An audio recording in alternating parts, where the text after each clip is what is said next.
magical horse. The storyteller told the ruler the stories of Siddhikur, the Bakshi, and the younger Chan, the peaceful wanderer. The two Chan brothers lived not far from the house of 7 magicians in the far-off land of India. The elder brother became the magician's apprentice for 7 years, but they wouldn't teach the secret of their magic to him. The younger Chan took food for his brother to the palace, and peeping through the window, he learned the secret magic. One day, the younger Chan told his brother, "There's a magical horse in the stable. Ride away on it and bring costly merchandise that we can sell here." But, he warned, "Do not go to the magician's palace."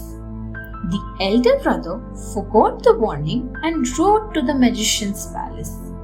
The magicians realized that the horse was magical and captured him for a sacrifice. The elder brother didn't know that the horse was younger Chan.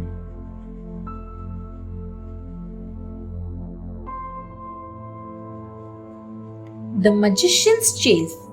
Chan the magical horse looked for a way to escape the evil magicians. He became a fish in a trough, but the magicians changed into 7 herons to catch him. Chan transformed into a dove and flew out of the stable, but they turned into hawks and pursued him. The dove took shelter in a peaceful cave in the east, where a saintly Bakshi sat telling his beads. Chan told him the story of his flight, and hiding inside the first bead of the rosary, he told him to give the other beads to the magicians when they came in the form of 7 beggars and asked the Bakshi for his rosary.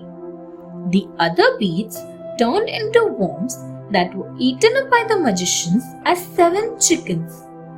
But the last bead turned into a warrior who killed them with his sword. Then Chan returned to his form and bowed to the Bakshi.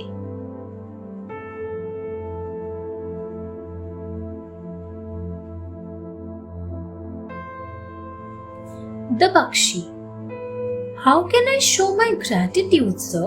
asked Chan, "for saving me and for wiping out the sin of killing these men?" "Go to the forest of death, where there lives Siddhikur. His upper body is made of gold and the lower of brass, and he has a silver head. Catch him and bring him to me, without speaking a word on the way back," said the Bakshi. "Tell me how to capture him. Show me the way and give me something to eat," said Chan.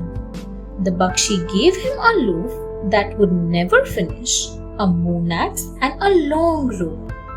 "Go through the forest, say these magical words if spirits stop you on the way, and you will find Siddhikur under the amiri tree," said the Bakshi. "Tie him and put him in this sack, but remember not to speak on the way back." Chan set off to catch Siddhikur.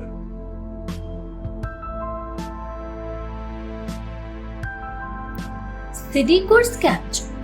Chan went to the forest of death. He chanted the magical words given by the Bakshi when some spirits and goblins attacked him, and they fled. He reached the amiri tree and startled Siddhikur, who clambered up the tree. Chan tried to persuade him politely, but he refused to come down. Finally, Chan said angrily, "If you don't come down, I will chop down this tree with my moon axe." Siddhikur was so frightened that he agreed to climb down. Chan tied him with a rope and put him into the sack. He ate some bread with Siddhikur. Then he lifted him onto his back to return. Siddhikur said, "It's a long journey. I will tell you a story as we go along. If you don't wish to tell me a story, shake your head." Chan shook his head, and Siddhikur spent the journey telling stories. Thanks for watching. Do like, share, Subscribe to Sahil Book House.